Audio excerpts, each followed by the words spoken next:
রাস্তা যা কিছু উন্নয়ন শুধু এই রেমিটেন্স যোদ্ধাদের দিয়ে। আপনারা টাকা বন্ধ করে দিলে বাংলাদেশ অনেকাংশই দুর্বল হয়ে পড়বে, আমরা জানি।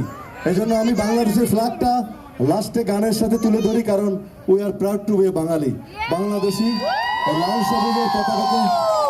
লাল সবুজের পতাকায় ধারণ করি, 9 মাস যুদ্ধ করে একটি দেশ পেয়েছি। এত বাঙালি একসঙ্গে দেখি বুকটা ভরে যায়, মনে হয় মানে বাংলার সেই কথা আছে না, বাংলায় গান গাই, বাংলায় ফিরে যেতে চাই।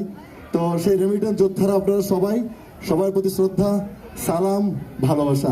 This is the first time I mean Calgary. আমি কখনো আগে আসা হয়নি, আর সিনেমার নায়কদের একটু শো করতে কম আসা হয়, বিকজ আমরা সিনেমা নিয়ে ব্যস্ত থাকি। বাট এবছর কাজ করছি, বিভিন্ন দেশ ঘুরছি, আপনাদের শুধু দেখার জন্য, আপনাদের ভালোবাসা পাওয়ার জন্য, আপনাদেরকে কাছ থেকে দেখার জন্য, আর কিছু না। কারণ বিদেশে এত আমার বাঙালিরা থাকে, এত বাঙালি ভাই বোনরা থাকে, সব আত্মার আত্মীয় মনে হয়।